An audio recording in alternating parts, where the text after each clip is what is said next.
based on? Well, it all began in 1867, when the English captain Charles Warren and his aide, Henry Birtles, entered the Gihon Spring.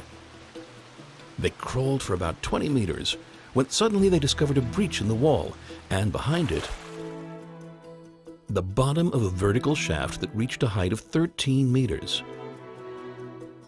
Using makeshift scaffolding 3 stories high, Warren and Birtles climbed up the shaft.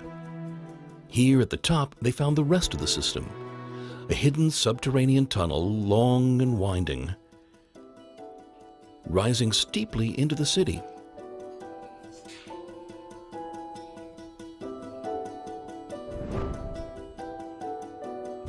Warren put the facts together and concluded that it was a single sophisticated system. It starts inside the city with a sloping tunnel that descends deep into the ground. From there, it continues along a circuitous route until it reaches the shaft here. The shaft is the heart of the system.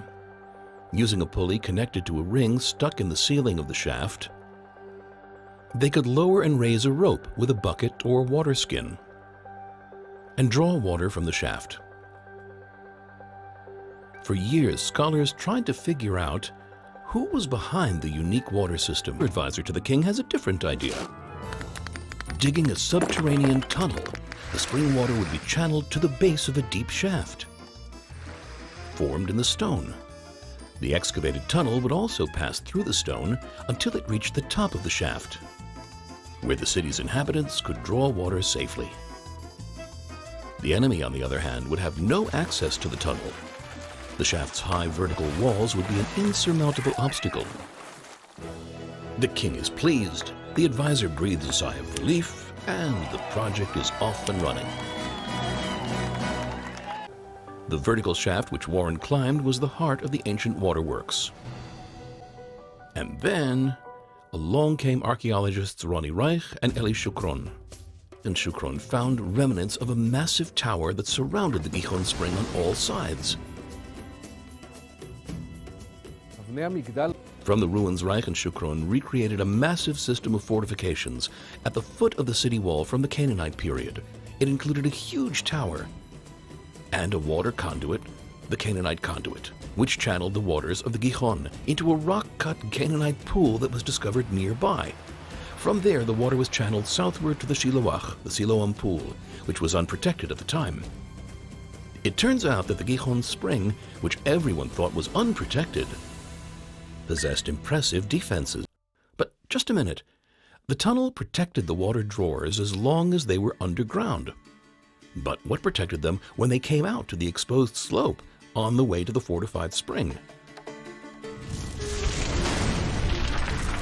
2 enormous walls descending eastward toward the tower. They created a protected passageway down to the Canaanite pool where one could draw water safely. Thus, the Canaanite king wasn't disappointed by his architect's design. The city dwellers went down through the underground tunnel to the slope, and from there they continued through the protected passageway to the fortified spring and pool. The Gihon Spring, the beating heart of Jerusalem. All of the city's ancient water systems were fed by the spring. There are still many unanswered questions concerning Jerusalem and water, but one thing is clear. The impressive fortified Canaanite water system discovered here tells the story of Jerusalem in its early days.